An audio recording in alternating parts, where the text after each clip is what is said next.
Well, lots of reports from Germany, good and bad. And what about mixing lead core bullets with gilding metal jackets in the same bore with which you shoot copper bullets? Is that advisable or not? We're going to find out on this episode of Ron Spomer Outdoors Podcast. This is a hodgepodge, a smorgasbord. And we're starting off our smorgasbord today with a patron, Dylan, who's asking about ammunition for a safari he has coming up in Africa. Hello, Ron. An ammo question. I picked up a box of Federal Premium loaded with 180 grain Barnes TSX bullets of the greatest hunting caliber of all time, 30-06. It's for my Weatherby Vanguard, and I was wondering if 180 grains would be too heavy for the desert deer I deal with in Arizona, those being Coues deer or cow's deer and mule deer. I have seen online that 180 grains is too heavy for smaller game, say smaller than elk or black bear. And as we all know, the internet never has bad information. A little tongue-in-cheek there. I just wanted to run this by you to see if you thought the 180s were too heavy for deer or if I have nothing to worry about. Well, Dylan, you have nothing to worry about. As usual, the internet experts got this one wrong. Yeah, the 180 grain bullet is more bullet weight than you need for these animals, but then people would say a 60 grain out of a 223 is probably more than you need for a Coues deer. Yeah, we all get to take our chances as we pick our choices for these sorts of things.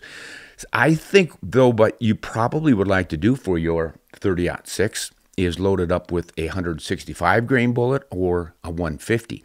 I've always found that the 165 in 30-06 is just about the right compromise weight for getting good penetration, good weight, and energy out of your muzzle with good wind resistance and plenty of downrange reach. You get a little flatter trajectory with a 150 grain bullet, and that's certainly big enough to take these animals as well, but you don't get quite the same benefits of resisting that wind deflection, so if you got big winds.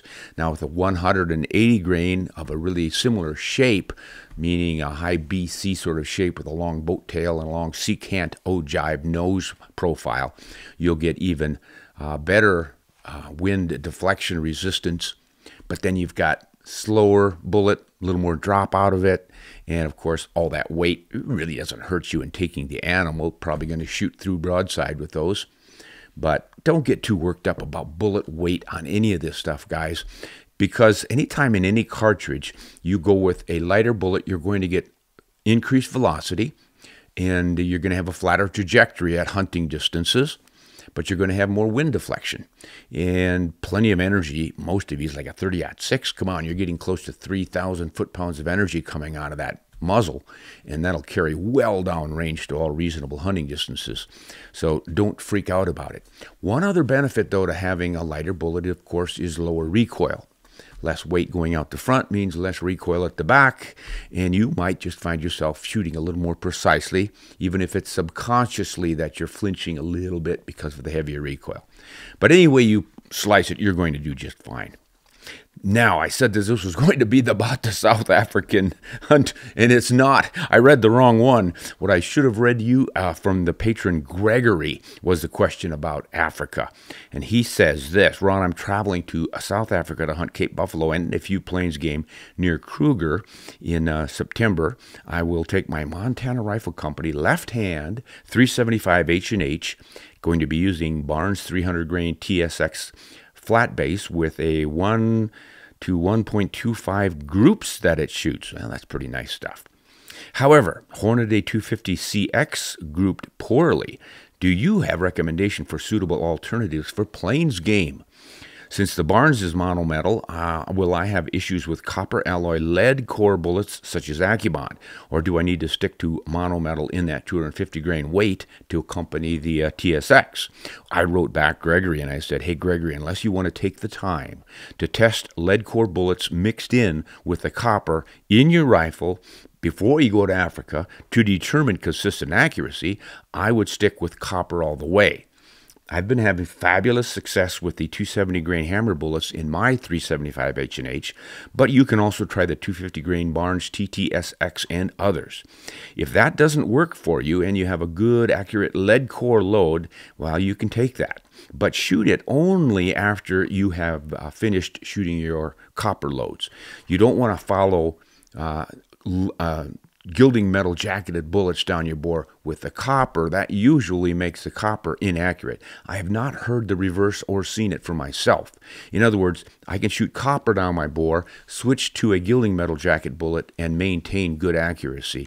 But switch those two around, and most of the time you lose significant accuracy, actually. So kind of that's how I would handle it. And ideally, I would even recommend you just stick with one load for everything. Then you don't have to re-zero. You don't have to worry about memorizing 2 trajectory tables. And a 300 grain bullet is not going to be overkill for the smaller antelopes over there. But also, I can understand if you're shooting one buffalo, bang, you're done. Then you're going to hunt for 5, 6, 7, 8 different plains games animals. Yeah, it might be bite me now. Yeah, I would do the same thing. By golly, you're right. And I've done it. I take 2 loads over, get done with the big guy, and then you can concentrate on your light loads. So whatever you want to do that's more fun for you. That's the whole idea of going over there, is have an adventure and enjoy your tools. And if it's your particular rifle you really want to enjoy shooting, and perhaps your hand loads and all the rest of it, I'd say make what you want to enjoy that trip, because that's what it's all about. Great. Now let's hear from Albert. See what he's writing about. He says, go ahead, make fun of us Southern boys, but you'd better also remember where Sergeant Alvin York is from. Then he put some smiley faces, so he's kind of poking me here. I made some comment about, I don't remember what it was about Southern boys. I do. You do? Yes. You would remember the negatives. No, you were doing their accent. When you were doing all the accent, I think it was on the 505 Sour. No, that was a German accent. You went to a Southern. I don't remember. Oh, I went to a Southern accent after that. Oh gosh, guys, I'm an equal opportunity insulter here. I often tick people off because I do bad accents of French and Norwegian and all sorts of things. Well, I'm a failed comedian.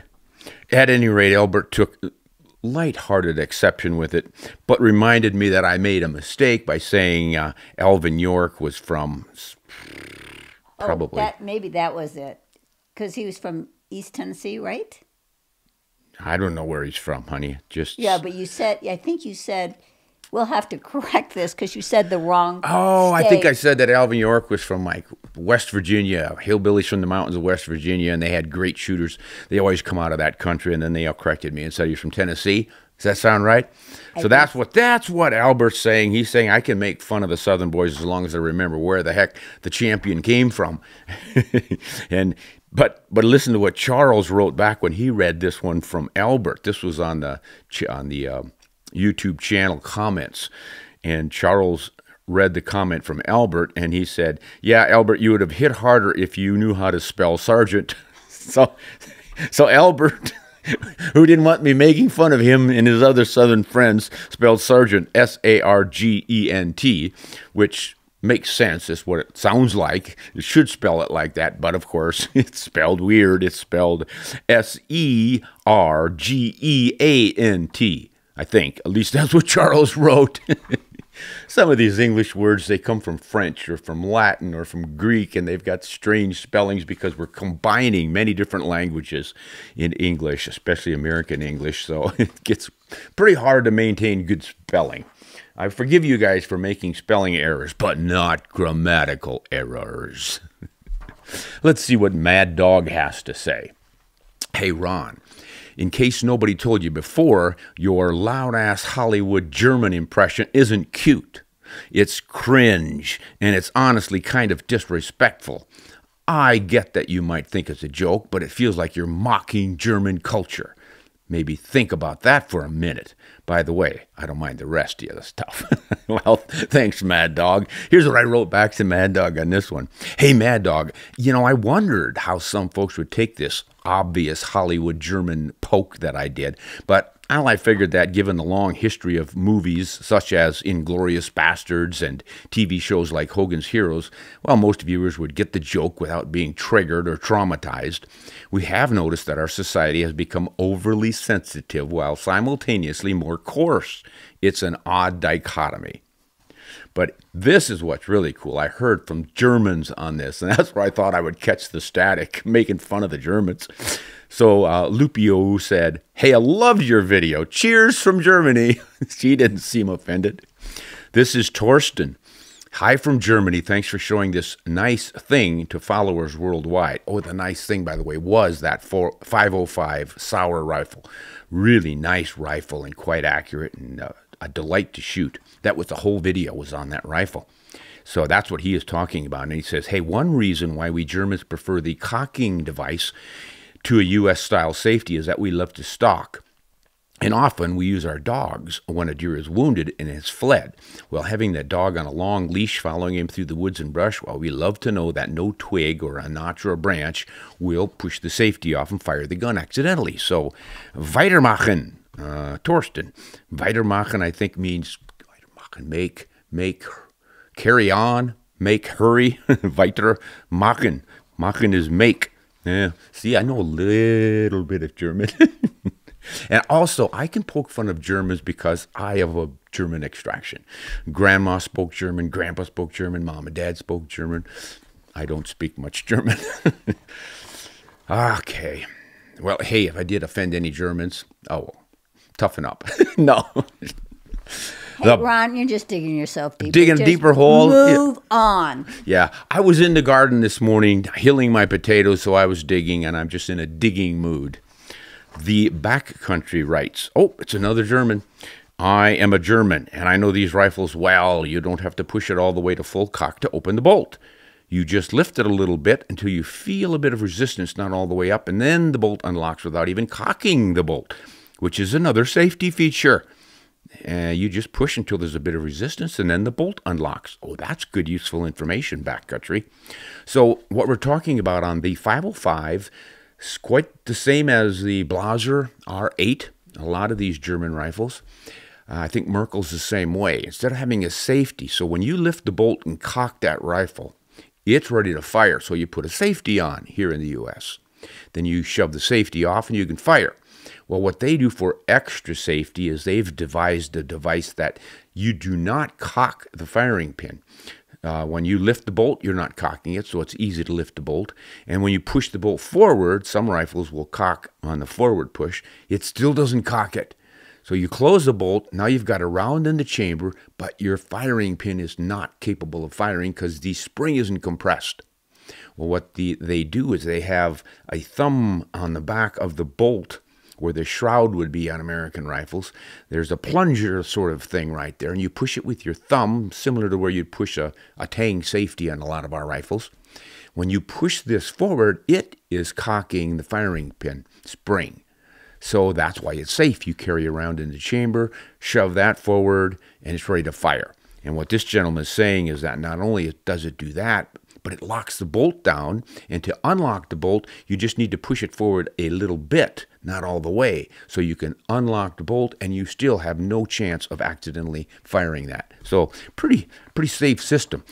Any of you have more information on that, let us know. The only comment I made about it that was negative was it was a little bit harder to push, and if you're in a quick shooting situation, such as here comes a charging boar or bear or lion, and you want to flick off that safety really quickly, I find it a little bit slower to push the heavier tension on that. But a lot of people wrote in and said that with experience, that becomes second nature as well.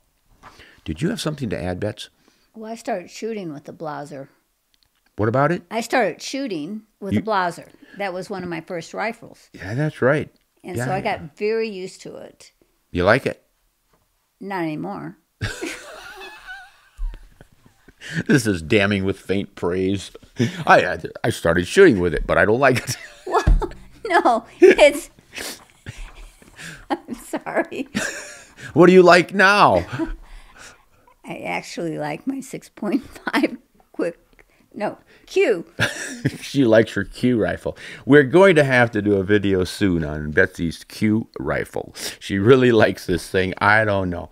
We'll find out. Hang in there. Oh, here's somebody who does not necessarily like your Q if he even knows what it is, but he does love the 505. This is Toby. Love my 505 sour. You should have mentioned, though, that the trigger is adjustable to 4 different weights via a screw underneath the forestock. That's right. We forgot to do that. They have got a nice little user adjustment there so you can change the weight of the trigger to 4 different preset positions. Pretty nice. You can have it heavy, medium, or light. Good point, Toby.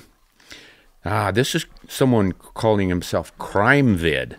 The style of safety is so easy once you get used to it. By the time you have shouldered it, it's cocked, which I might add is potentially dangerous if you are one of those who uses their scope to glass with. Whoa!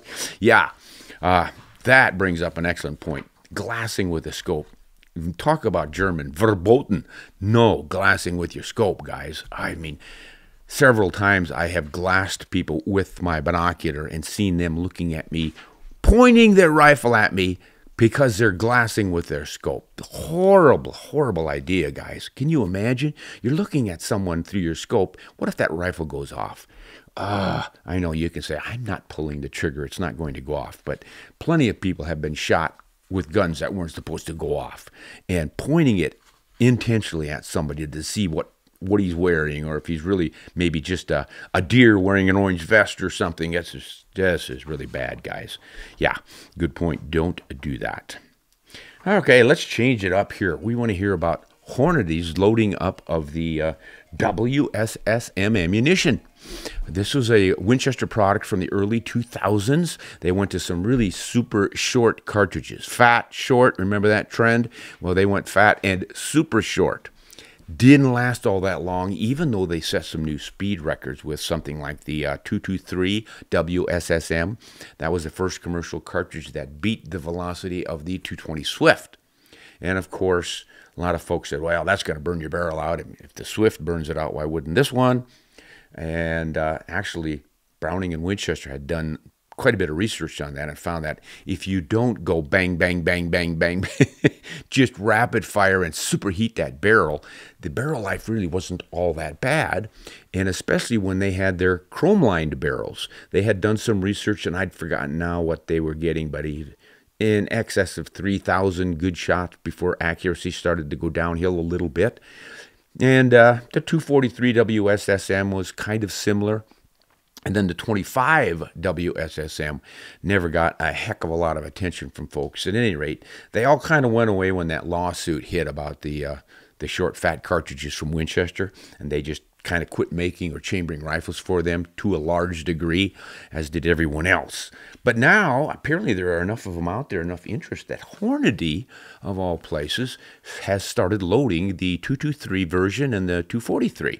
So I just put a little announcement up on Facebook about that, and I heard from quite a few people. And this one is Aaron, and he says, I have all 3 WSSMs, and my favorite is my Browning A-Bolt Stalker in 25 WSSM. I have to reload for it, but an 87-grain spear hot core running 3,300 feet per second, well, it's a whitetail's worst nightmare. HSM, that's an ammo brand, tends to run some 25 WSSM about every other year or two in 2 different bullet offerings. Okay, so there's some out there. Steve says 25 WSSM in an Olympic Arms Upper AR-15 gives me 25-06 performance.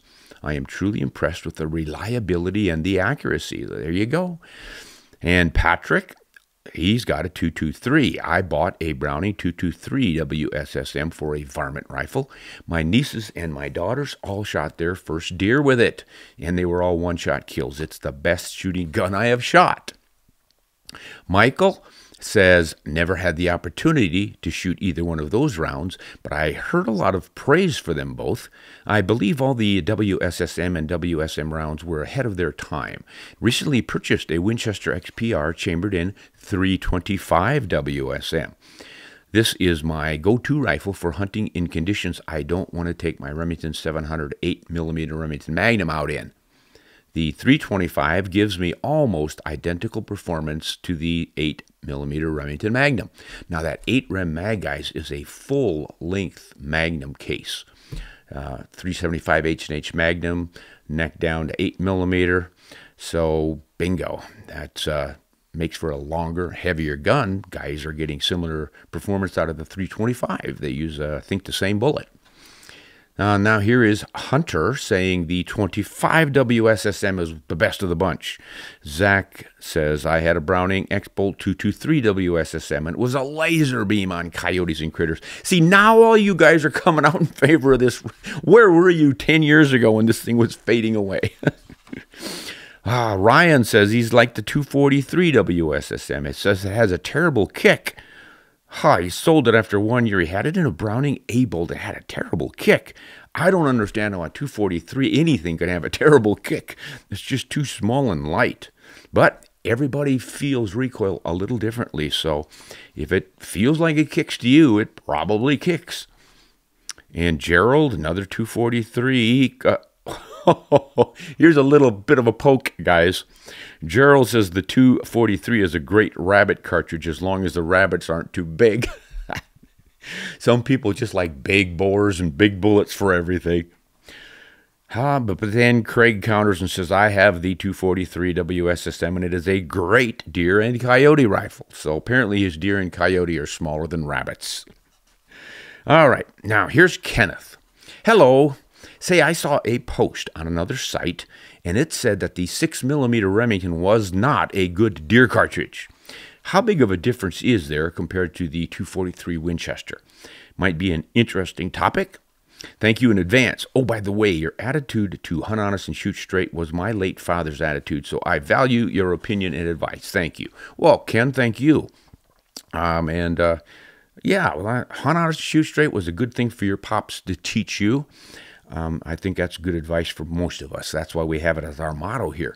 But as for that 6mm Remington, that was kind of one of my pet cartridges. I started shooting one right after the 30-30. I started off hunting with a 30-30 in the late 60s, and then I decided that had a little too much drop to it for the open country I was hunting in South Dakota, so I was looking for something that would shoot flatter. I don't remember exactly why I fixed on the 6mm, other than perhaps I could find it in a relatively affordable Remington Model 788 bolt-action rifle. It's getting a lot of praise in its time and as being pretty accurate for the price. I don't remember. I think I paid $100 for it. At any rate, I got it in 6mm Remington and started hand loading, and I just had a ball. Over the next few years, I took something like 13 whitetails, mule deer, pronghorn, quite a few foxes and coyotes, and I was just having a great time with that. And I found out that it was pretty reliably about 100 feet per second faster than the 243 Winchester with the same loads. So the 6mm Remington was made by taking the 7mm by 57 Mauser cartridge and necking it down to 6mm. So it's closely related to the 257 Roberts, which is a 25 caliber version of the same thing. Whereas the 243 Winchester was a 308 neck down. So they're pretty close, but you got a little more powder volume in that 6mm. Some folks say, well, it's not a true short action because if you load longer bullets on there and seat them out, probably won't fit in the magazine, etc., etc. But I never had any issues with it. So I loved it, and I think you will too if you get one. So a little bit harder finding ammo for it, though. That's always the problem with some of these. Never quite understood why some cartridges take off and the nearest competitor that may be even better, more efficient, and have better performance doesn't do as well. What is it, marketing campaign? I think it's more rumor that start. A rumor will pop up like this particular cartridge burns barrels out worse than the other one, or it doesn't stabilize. That was the thing with the 6mm. Remington came out with a relatively slow twist. They wanted to stabilize bullets as heavy as 90 grains. They figured that 6mm was more of a varminting cartridge than deer hunting. Winchester went with a little bit faster twist. They went 1 in 10 with their 243, and they loaded up some 100-grain bullets. From 90 to 100 grains, I don't think there are many deer that are going to notice the difference.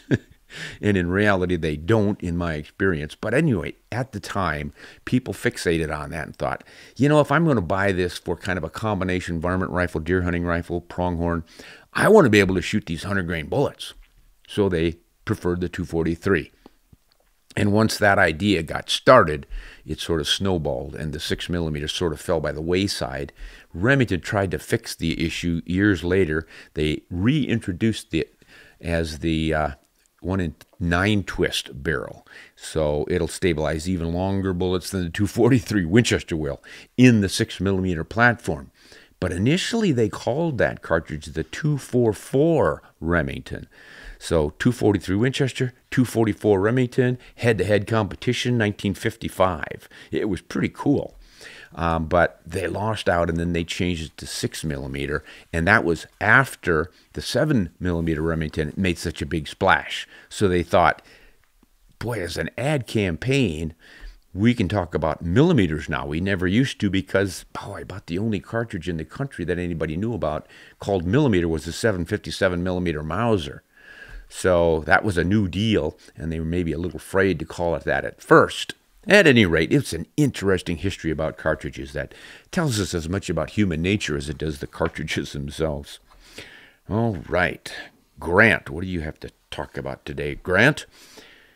Oh, he's talking about suppressors in New Zealand. So that's why we use over-barrel suppressors in New Zealand. They can go on pencil-thin barrels with nylon bushing at the back, so that the can will support barrel whip, and it sticks out only about 4 inches in front of the muzzle, and there is no tax stamp. Yeah, good point, Grant. Grant is talking about, I'm not sure which video this was from, but we use suppressors quite a bit, and we're using them more and more often now because I'm getting used to them. I still don't like the look of the darn things, but man, do they make a difference in our shooting. Virtually every rifle I've ever put one on shoots more accurately, and it tames recoil like a muzzle brake, but at the same time, it knocks down the muzzle blast, so everything is more comfortable. We shoot better. The rifle seems more accurate. It's just getting used to that big fat can hanging off the front. And apparently in New Zealand, they have them that come back over the barrel. I'm just guessing now that they extend, like he said, 4 inches in front of the barrel, and then they funnel those gases back through, and they get the same effect without having so much length out in front of the barrel. I'd like to see some of those over here. I suspect at some point somebody's going to try that. Cyber Tiger says gunpowder companies use mixed and blended burn rate powders for near total barrel length burn. Too slow of a powder burn rate can be checked by putting a white sheet just under and past the barrel's end. Too slow of a powder will leave black unburned powder specks on the sheet. Fast powders also are notorious for sharp felt recoil, whereas slower powders are more like a shove. A Vietnam veteran into black powder has mentioned that black powder has single-digit extreme spread in its feet per second shots. An ELR shooter cheated by substituting black powder for the nitrocellulose modern powder, and he won the match. Well, Cyber, that is some interesting stuff you're bringing up here. I'm not sure if it's totally accurate, but let's kind of analyze it. So you're saying that the ammo manufacturers, gunpowder companies, use mixed blended burn rate powders. Well, there are indeed some ammo manufacturers who will blend powders very scientifically, shall we say, and carefully with lab tests and all, and get just the right performance for a particular load, which is a little more challenging and difficult for hand loaders. A lot of guys will try it, but it's a little bit fraught with peril if you don't get things just right. But I don't think it's used all that often. Most manufacturers, if you're going for a relatively inexpensive load, relatively, if you drop the powder into the case in the machinery as it's going down the assembly line, you're probably not dropping 2 different kinds of powder. Just drop one in. And I think you're a little bit on topic with this burn rate business, but not quite there. The reason that you want slower burning powder is because you're pushing a heavier bullet. So let's say in a 30-06, you're going to shoot a 200 20 grain bullet. That's a lot of weight that needs to get started, inertia. So when the primer ignites, the powder starts to burn, the gases expand and push the bullet out. Well, it takes quite a bit of time and pressure to begin moving that bullet. And if you use a fast burning powder, the pressure rises dramatically, instantly, and it can exceed the capacity of the barrel to withstand it. Boom, you blow it up. So the slower burning powders give that bullet time to pick up speed, break that inertia of sitting still, start moving down the barrel, and then they continue burning on down. And if you get just the right balance of the burning rate of your powder and your barrel length, you will burn all the powder. But if you don't, you will get some unburnt powder to come out the end of the muzzle. An old trick was to put that white sheet out in front and see if you were blowing any powder out that wasn't burnt. But you can't just willy-nilly change the burning rate. You've got to match it up with your bullet very carefully. And there are dozens and dozens of different powders with different burning rates. So it would take a lot of study on behalf of a hand loader to find the perfect one, which is why we have hand loading manuals that give you recipes for different loads, different bullets, etc., etc. So quite a bit of science involved there, but also a bit of experimenting within the bounds, so shall we speak. But it's not quite as simple as you say here. And the differences in recoil, I don't know if that's legit or not. You guys can weigh in on it, but basically, recoil is a product of the weight of the ejecta and the muzzle velocity. So I don't know that it really matters if you use a fast or slow powder. As long as you reach, say, 3,000 feet per second with a 180 grain bullet and X quantity of powder, I don't know that it matters all that much what the powder's burn rate is. But hey, correct me if I'm wrong. That just makes sense to me. Okay, good one, Cyber. Thanks for bringing all that up. Oh, by the way, that part about the substituting black powder for this ELR match, I don't know if that actually happened. Maybe it did. I kind of doubt it because you're shooting a lot of rounds, and black powder fouls barrels pretty badly pretty quickly. 3 or maybe 4 shots, and you've got a fouled barrel, and your pressures rise as a result, etc., etc. I know black powder shooters have to clean a lot more often. So I can't imagine a guy would get through a match shooting black powder, or if it's even legal. God, those of you who are into this ELR long-range shooting competition stuff, you might want to weigh in on that one. All right, let's see. Well, these are some that Betsy gave me, it says. And this is that Sauer 505 rifle review video we did. And DG 101 says, poor Tate has to put up with all the old guy dad jokes. That's me. I'm always poking the kids dad jokes for sure. I'm guilty of dad jokes. Love dad jokes, even if a mom tells them. Okay, Brett's wort. Settle down, Ron. We don't want you popping a valve, mate. Oh, that was from the Sauer 505. What did I do to pop a valve on that one, honey? I don't know, but... I must have been animated. I usually don't get upset about anything to pop a valve, but at any rate, I will. Well, sometimes. Well, sometimes. We won't go into personal problems. Okay, let's. We don't know what Brett's talking about, guys, but you might want to watch the Sauer 505 video review and find out what I was popping a valve over. Here is the. Oh, a response to the 308 versus 6.5. Did I do that as a short, honey? You did it as a short, and I think you were talking about hunting versus target shooting. Oh, yes. We took 2 cartridges, 308 Winchester, 6.5 Creedmoor, and I said, how do you decide which one to choose for your target shooting rifle? And I discussed the pros and cons, and then I think I mentioned that, if you mostly want a big game hunt, you might want to lean toward the 308 because you have the heavier bullet selection kind of a thing. So somebody here probably is going to take exception with that. This is Candy. The saddest part is that my wife's comment after seeing this video. And her comment was, wow, I thought Spomer was famous for shooting stuff. He's dumb. Well, he probably is. I don't know what to tell you, Candy. But I stand by what I said about the 308 and the 6.5. Doesn't mean you have to agree with it. Dow Dog. Come on. Boy, so this is what Betsy put together, guys. I am in trouble this week. I don't know what I did, but she is getting her licks in today. She sends me one. I am. I'm sorry. Yeah, this is from. I was looking at the reviews on the internet on the podcast out of curiosity, and I came across this one. Yo, she even remembers which one this is. I do. Dow Dog. Is that the one? Yeah. Ron needs to slow down and practice a little gun etiquette. Good no. grief.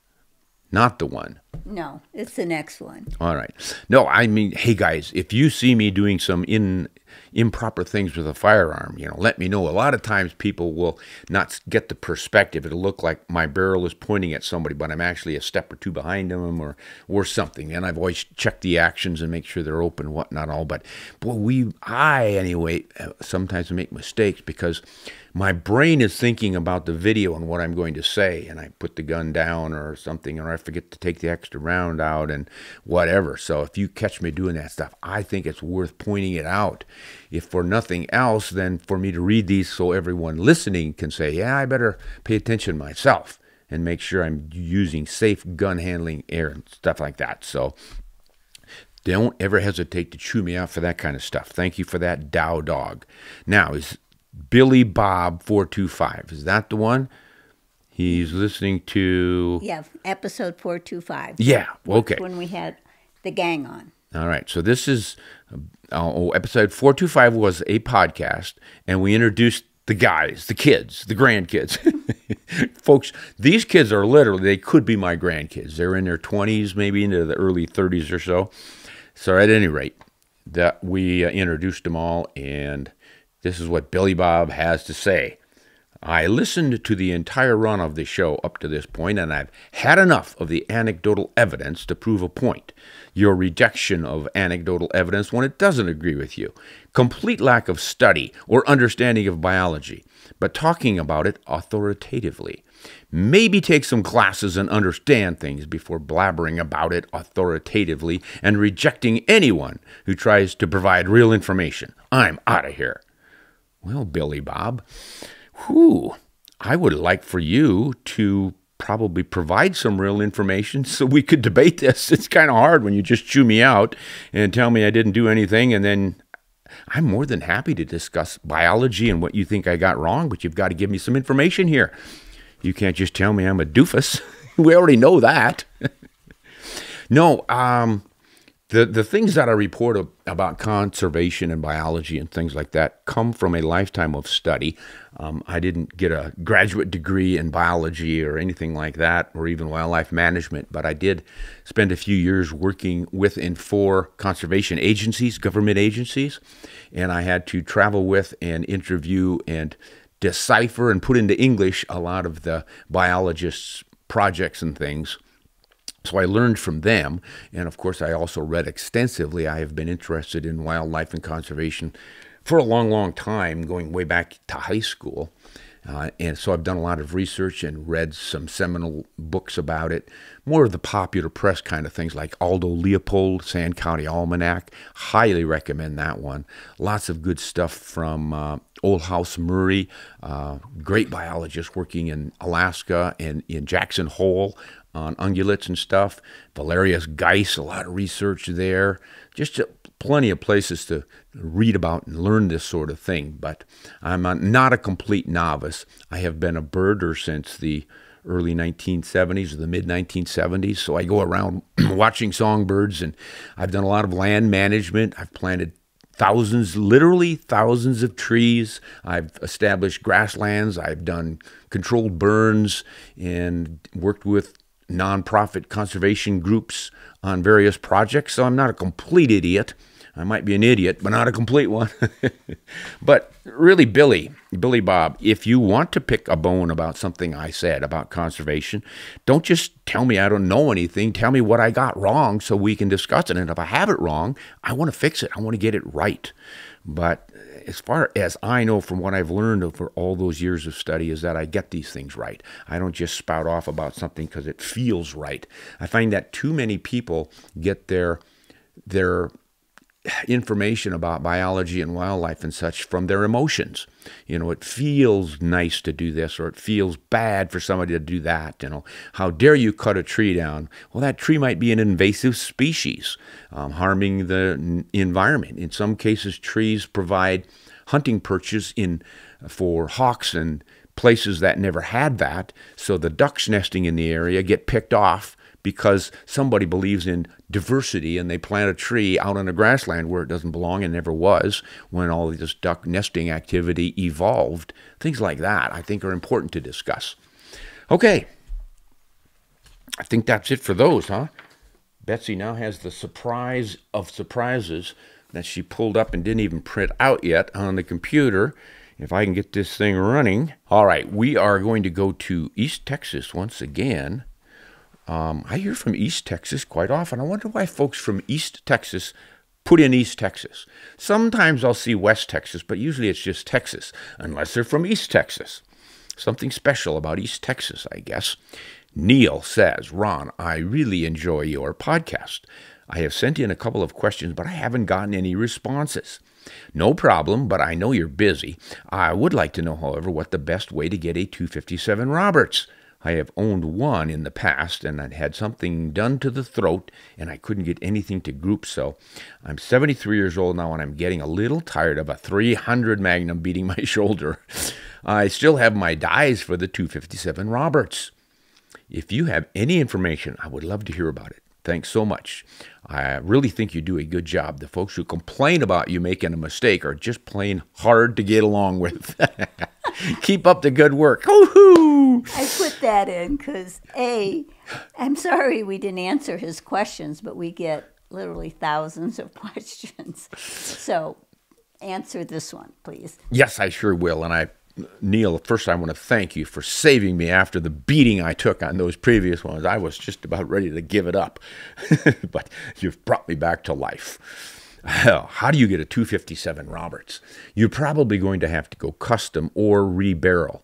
So if you've got an action, short action will work, long action will work. You could have it rebarreled, chambered for the 257 Roberts.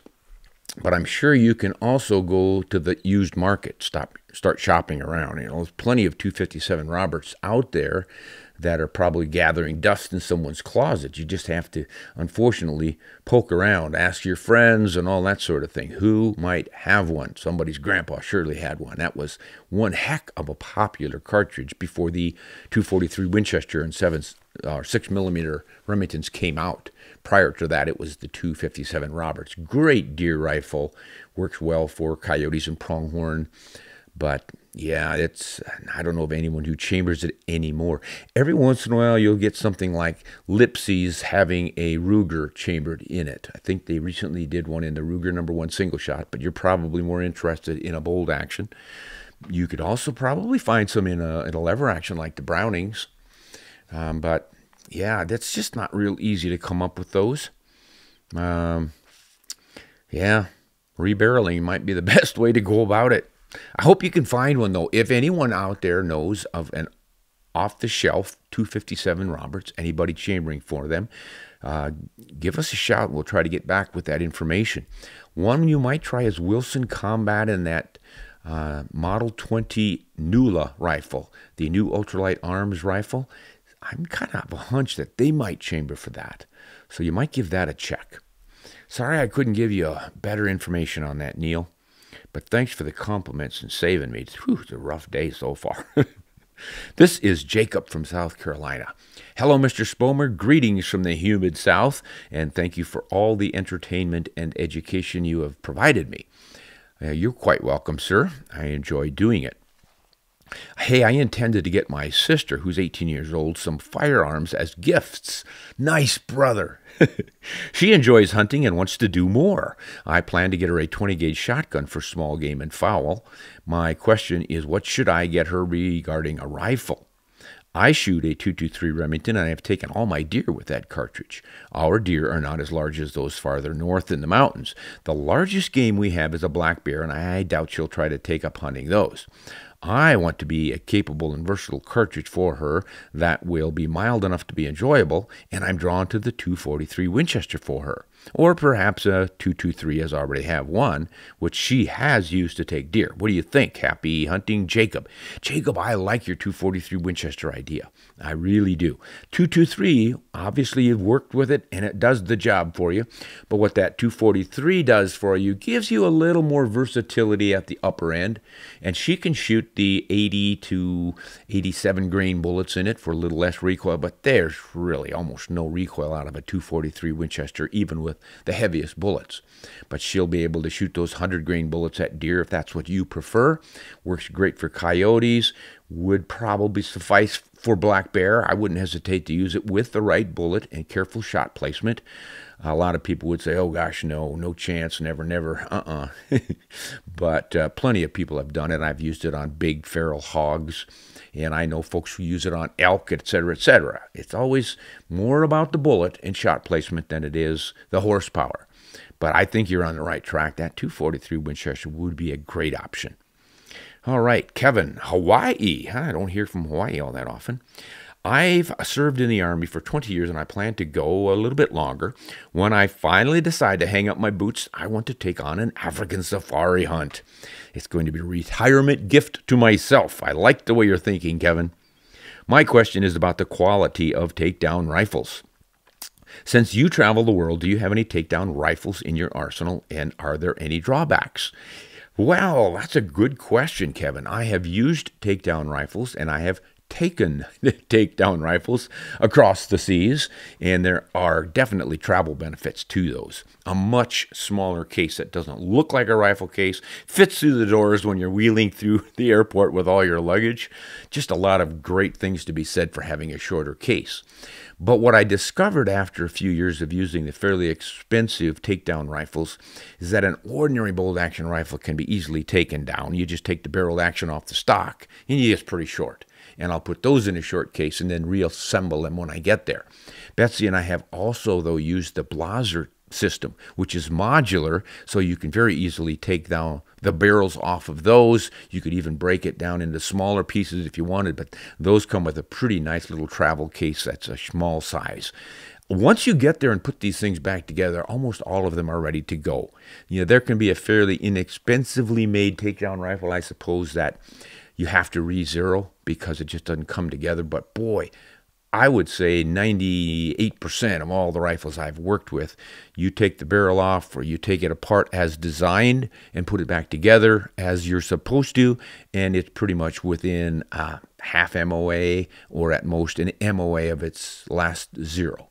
So it's really not that big a deal. Almost any time and every time we travel, we zero our rifles anyway, and quite often find that we have to make a small tweak. Even with traditional rifles, we don't break down.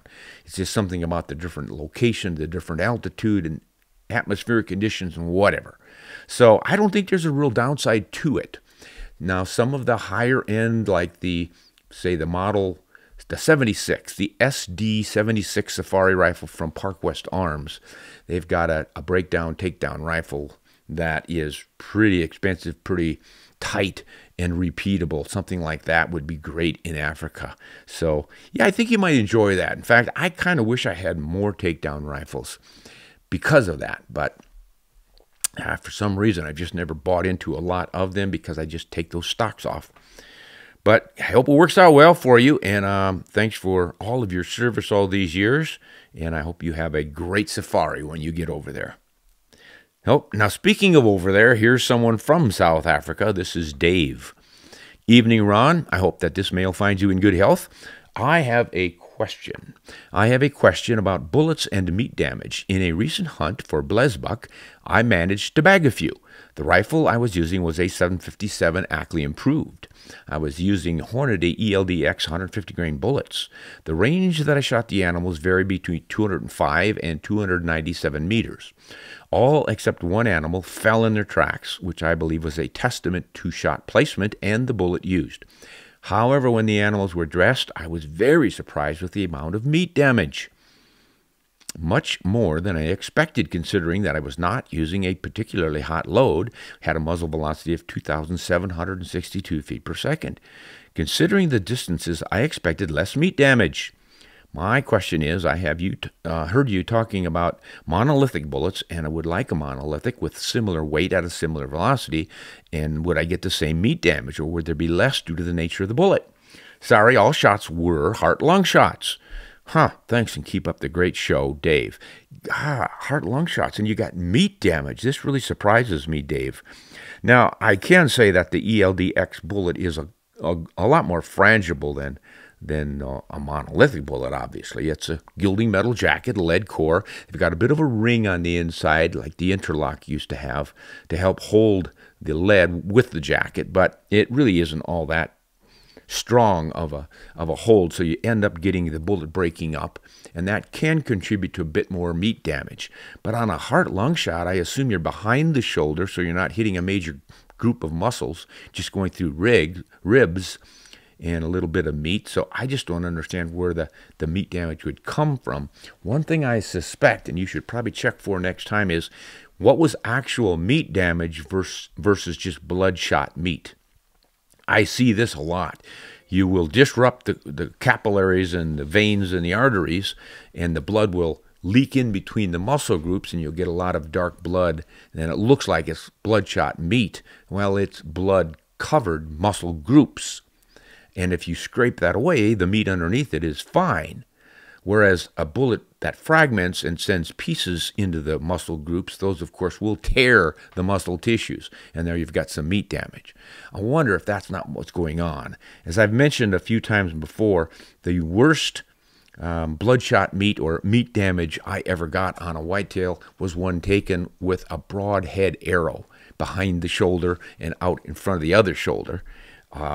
Obviously, you're not throwing particles of broadheads through the meat to tear it up, but there was plenty of leakage as that deer ran off and expired in the trees. It was pumping blood out of the cut arteries, and it went between the muscle groups from pretty much the neck back to the ham on the backside. So it was really bad, but all I had to do is scrape that off. The muscles underneath were fine.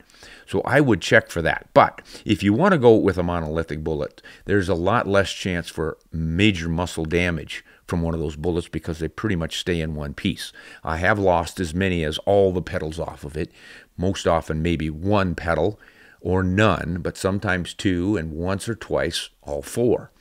Back in the day when the Winchester fail-safe bullet was on the market, that would routinely lose all of the petals and you would end up with just the shank. Got good performance out of it, but you did lose a few pieces, but I never noticed that it did more meat damage because of that.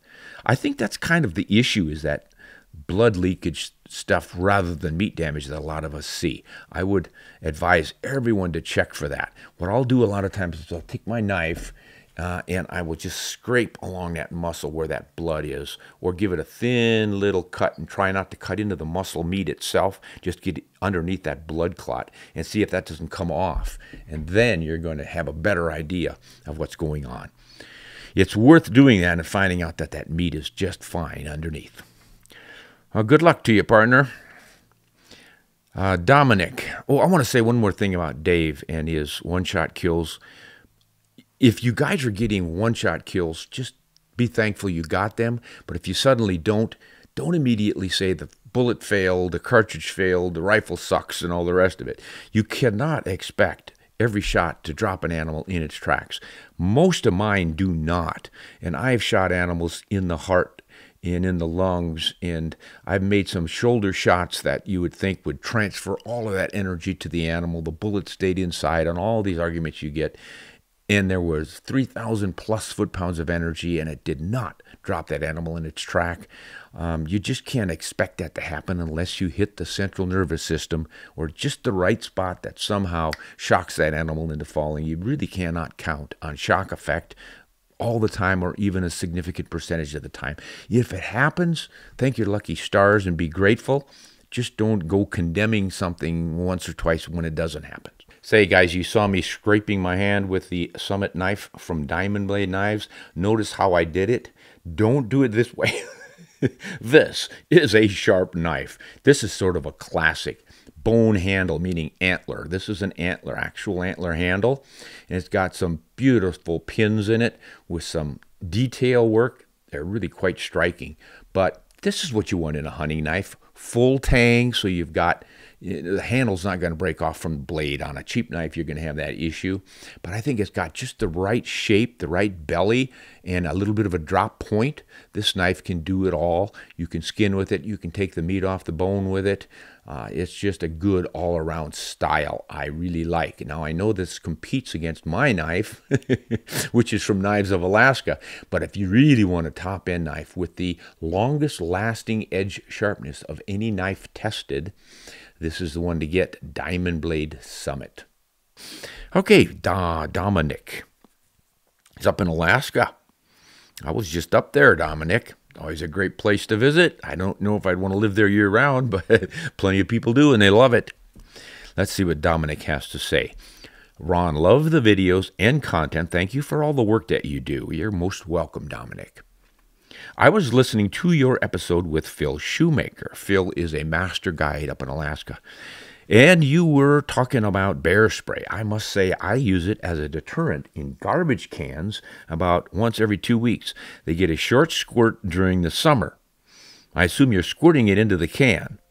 While bears may still tip them over, they have not torn my trash apart, and they tend to leave my cans alone. Pretty good stuff if you ask me.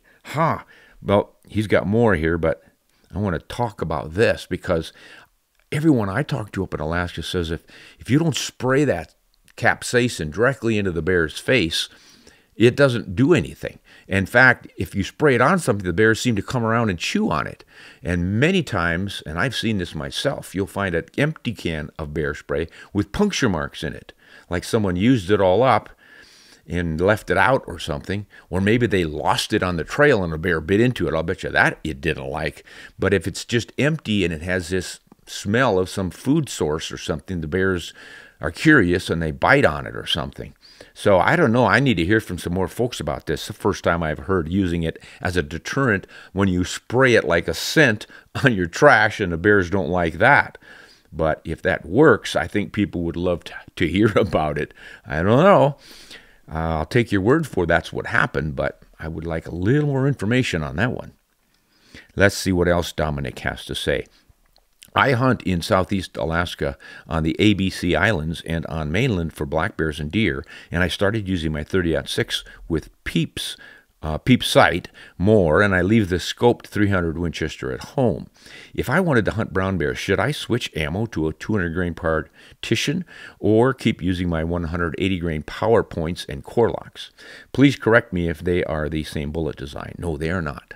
One's a Winchester and one's a Remington. They get good penetration, and I'm comfortable with the cheap round. Do you think I would be doing the animal a disservice and potentially wounding it, or will the lighter bullet kill it quickly? I know guys go with lighter rounds on the browns, but what do you think? What other bullet constructions and weights would you use for the 30-06 on brown bears? Thanks for the help, Dom. Well, good question, Dom, because I just got back from shooting a grizzly bear, not a brown bear, but an interior grizzly, up on the upper end of the Mulchatna River drainage. It was a big bear, had a huge head on it. I shot it with a 210 grain bullet out of a 338 Federal, which is the 308 Winchester necked up to take a .338 inch diameter bullet. I used a 210 grain TSX bullet, all copper, hollow nose bullet from Barnes, and did a great job on that bear. Didn't kill it instantly, few ever do, but I went for the front shoulder and broke it, and the bullet lodged behind the other shoulder. So through the lung and the hearts, we didn't dive in there and find out exactly what it did interior. The mosquitoes were driving us nuts, and we didn't want to have a long, extended session with those guys. But that bullet certainly worked. Now, the issue that you are going to have and or hear about from folks who've got an opinion on this is that those bullets, the power point and the core lock, they're both pretty much a gilding metal jacketed bullet with a lead core. They're not fused, they're not bonded, they're not locked together, despite the word core locked. The really core kind of adhered a little bit. They're really not locked in. It's just the canniler around the bullet squeezes a bit of the jacket into the lead. You're going to lose pieces of that bullet under high impact energies. Part of the bullet goes here, breaks up, some of it goes over there. A lot of the lead fragments into little sandy pieces, and you get less penetration. If a bullet like that lands behind the shoulder and gets into lungs and heart and explodes a bit like that, you get more tissue destruction as it disperses. Whereas a bullet that stays in one piece, you get a longer wound channel, but not as much dispersion, and you can argue one way or the other. But there's the potential for those core locks and power points and soft points of various brands. Everybody has those. It's the old style bullet. They can come apart if you hit a leg like I did with that TSX bullet on the bear. And then you're probably not going to get into the vitals. And that's the concern. So I would kind of argue against using that. But if you want to and you're real careful about it and they've worked for you in the past, you can certainly do it. I would want to go with the heavier bullets because with a cup core bullet like that, the more massive the bullet, the better. It's going to be going a little slower, going to have a little more mass to help stay together. But I think you'd want to look at some controlled expansion bullets. Those would be the all-copper monolithics as well as the partition style. There are two of those I know of, the original Nosler partition and then the beefier Swift A-frame. And then there are all kinds of hybrids with variations on those basic programs. Bonded lead in the nose, locked lead in the shank, you name it, they've got them. Do a lot of research on bullets. In fact, if you really want to find out about most of the bullets on the market, the basic types, check out my video on copper bullets versus lead core bullets, I think is what it's called. It's on my main channel, Ron Spomer Outdoors YouTube channel, and it details with images of bullets sliced in half so you can see how they're constructed, and then the same bullet after it's impacted an animal and what it looks like, how it comes apart or stays together and expands and all that good stuff. Pretty informative little video. Is that the one we did in the old house where the sound is bad? Yeah. Well, the sound is kind of rough. It's not the best sound in the world, but you can understand what I'm saying. It's just kind of sounds weird. But good, solid information on bullet construction. We ought to redo that. You know how long it took me to do that video? Well, just copy it and make it and just do the sound over again? Yeah, Match my lips? Oh, that sounds like a lot of work, too. Read my lips. Use this bullet. Any rate, that's what I would recommend you try, Dom. Good luck with you there, partner.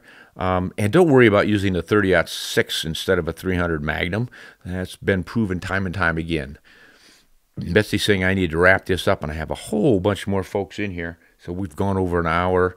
We're getting sleepy. I hope that all of you who use me for falling asleep as an insomnia cure have had enough time hearing me drone on and on and on, and now you're getting sleepy, very sleepy. Sweet dreams, darling. Hunt honest and shoot straight.